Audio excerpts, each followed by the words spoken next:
Hello everyone and welcome to today's video, and as you know, the new patch is coming on the 15th, and what I'm going to do is give you guys all the tips right now on how you should be preparing for Season 2 Plus. I'm going to give you all the sneaky tips and tricks to get advantage ready for next season, so stay tuned for all of those tips.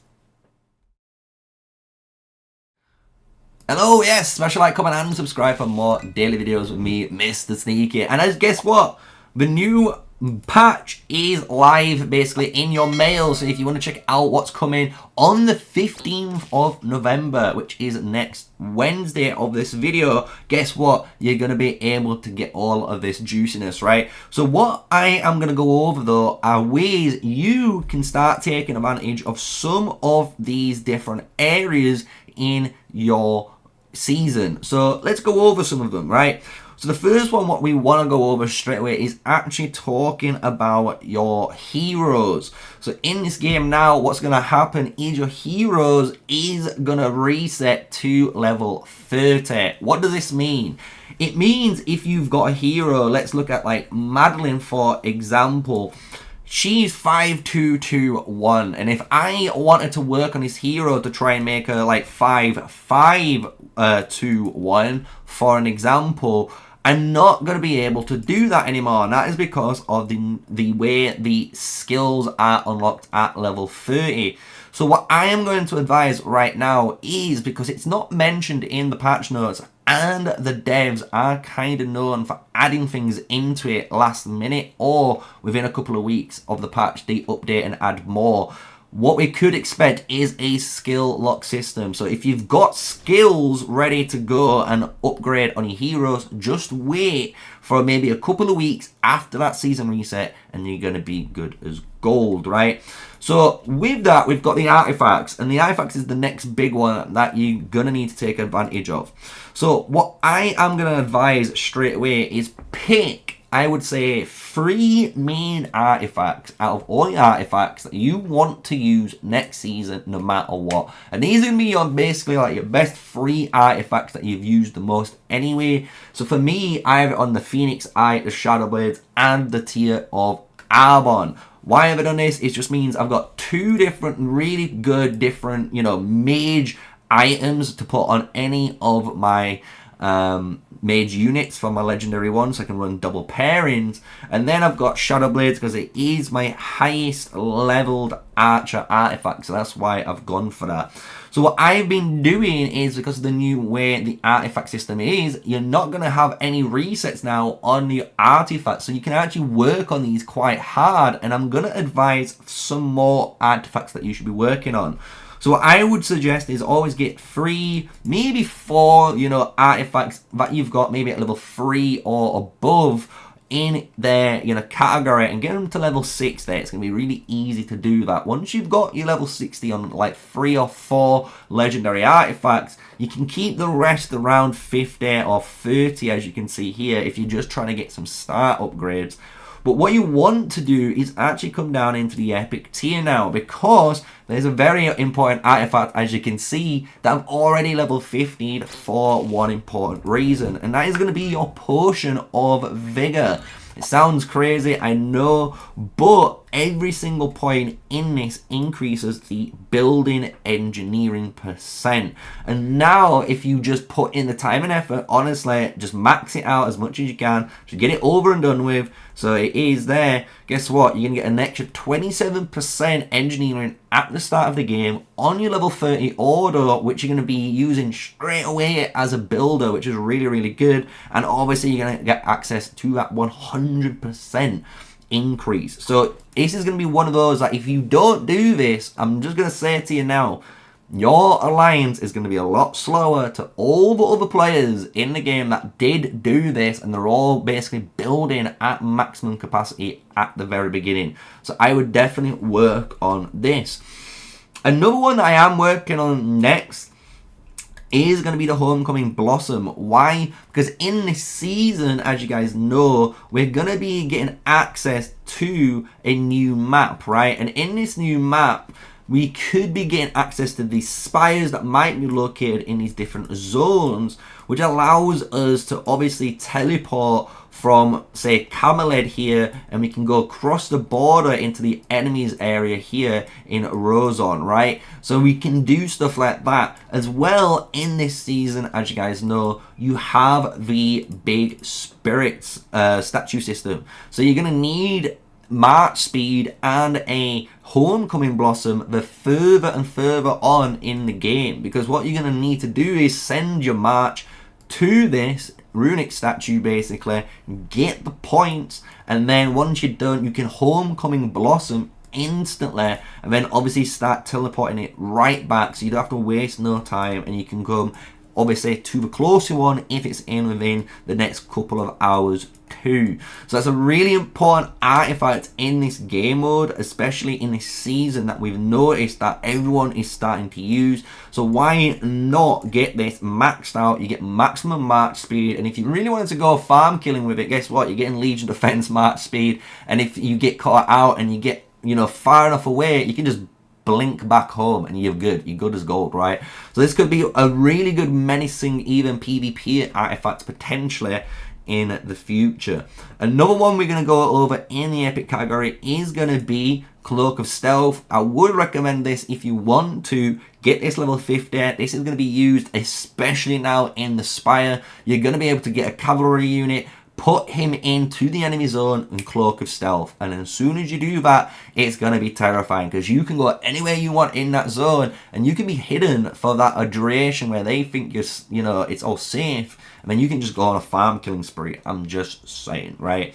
What I am going to just honorably mention in this area before we move on to the next zone is going to be actually the sickle. It sounds a little bit crazy. Not the sickle, I lie guys, it's not the sickle, it's the horn. You can actually level up the horn. I'm not going to say star it up, I'm just going to say level it up. So you can actually increase the level from 1 to around maybe 40, maybe 50 if you really wanted to. It's up to you. Why?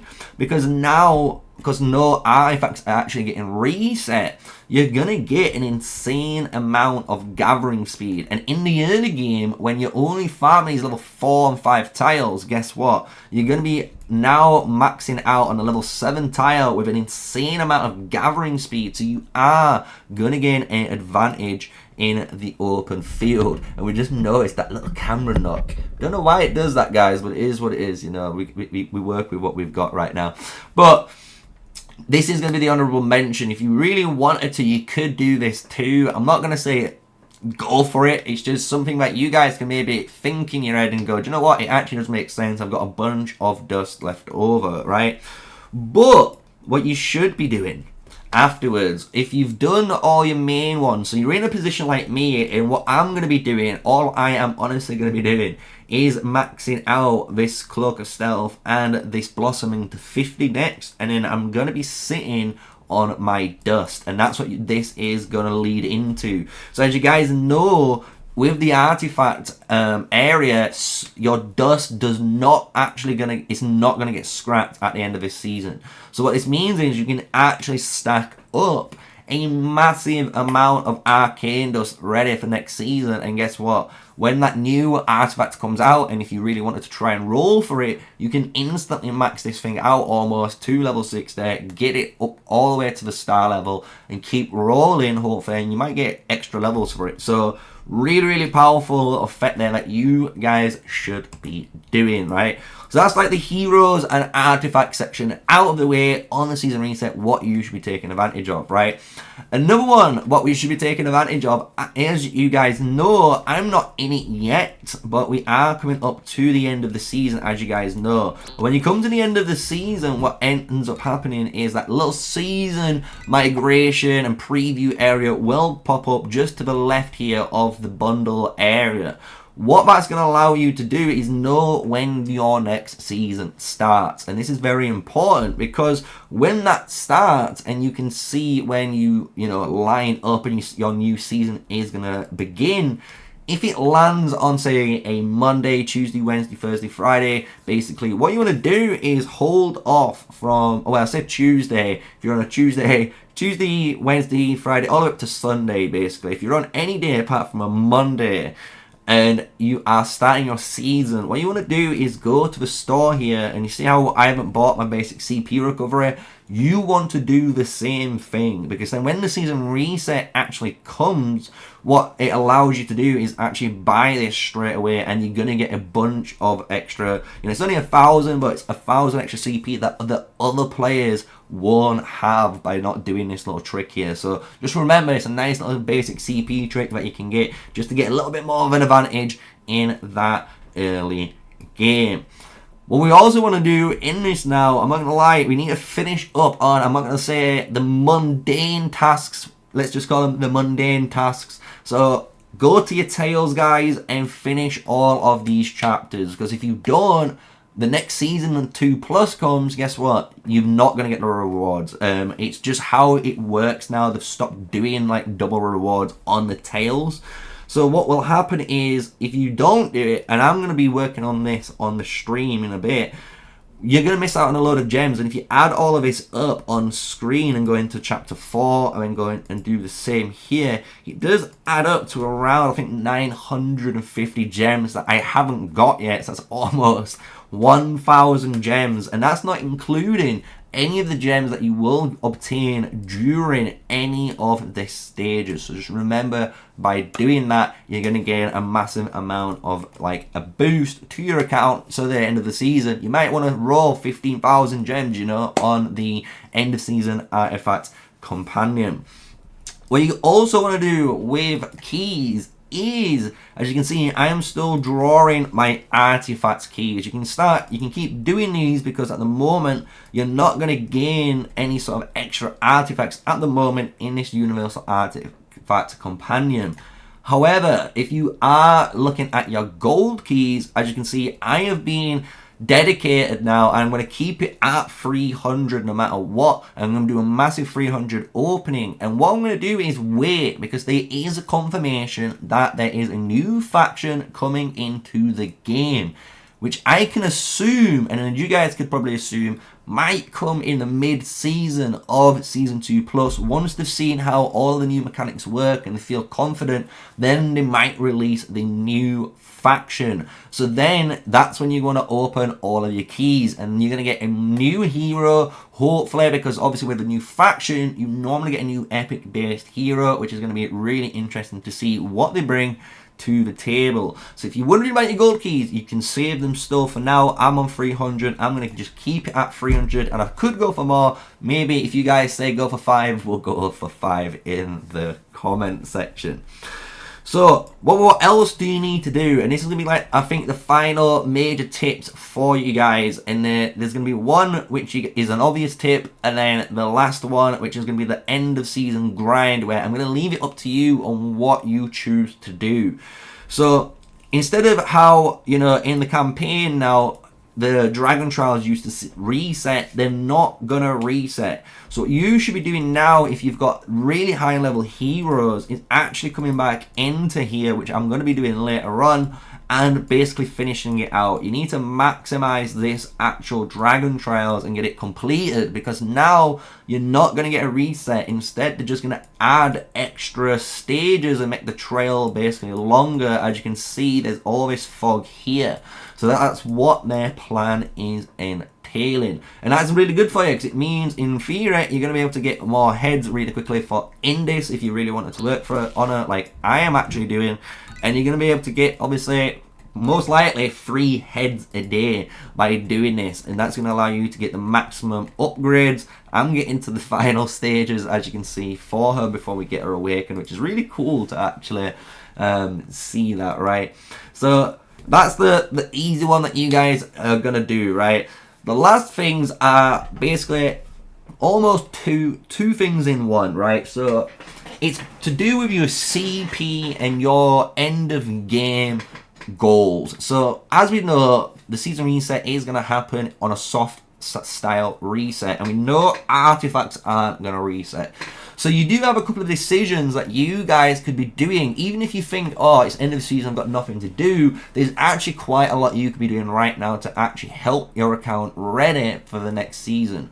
So you could be using all of your CP if you really wanted to, and burn as much as you want into the artifact dust. Just keep doing it and keep doing it until you've got no more, until you're only on daily style of CP, and then you can choose if you want to keep doing it or not. It will be entirely up to you. It just means you are just stacking up on so much dust that no matter what artifact you will draw, if it's a brand new one, you're going to be able to max it out instantly, which is going to be really great because you can instantly get those stats on a march. So that's one thing you can be doing. Or what I would advise more strongly is once you've got a nice amount of dust, and I personally am going to try to go for around 2,000. So I'm going to try and maintain this to around 2,000 dust owned. And then we're going to see how much that will get you from level 1 to 60, hopefully on a legendary artifact. But what I'm going to be doing is forts, and that is the thing that I am going to advise most players to do right now. If you can, as you can see, I've done so many of these, but if you can start now jumping into level 7 forts and keep getting all of those treaties, it's going to help you the most, because you are going to need these treaties to reduce the amount of gems that you're going to need the further on in the game. Because if you are trying to unlock at least just one T5 unit, you are going to need to obviously level 25 all of these buildings, which does cost 2,000 gems per building for that master blueprint. But more importantly, the rally harp here is going to cost you a massive amount of gems to sink in because of the treaties required, right, for each one. If you're wondering why I'm not mentioning the watchtower, I believe we're going to do the watchtower naturally over time, but this is also, as you can imagine, a sink for gems. If you wanted to get your gems somewhere else, it's going to allow you again to progress this up. However, you will get, honestly, all of these steel arrows over time pretty quickly, because every season, even now when you're going to a level 30 and you're grinding from level 30 all the way up to 50 so you can get into the PvP combat system and stuff, you are going to be grinding darklings and creatures, right? So you are going to keep gaining a lot of sentinel arrows. So I wouldn't worry too much personally on my behalf on this watchtower. I'd rather focus all of your, effort into the rally harp, right? And that's what I would advise for you guys to be doing, right? Just make sure you're doing all your daily tasks. Obviously, capture your war pets here. Do your war pet stuff. If you can get some really good war pets in the regeneration, that would be really good, because obviously you might be getting a 3-star talent at the end of the season, which we will showcase when that time comes. So that is everything, guys. That is going to be my ultimate season reset guide. What I am basically be focusing on, obviously, I didn't mention any of the stupid stuff like gathering. You guys know you should be gathering as much as you can ready for the next season. You should be doing everything I've just been saying in this video, and if you do, I promise you in the next season you can be way ahead compared to any of the other players that are just ignoring this advice from me to you. So if you've enjoyed this video, smash a like, comment and subscribe to the channel. My name is MrSneakyy, an official Call of Dragons content creator, and with all of that business said, guys, stay safe, stay sneaky, and peace out.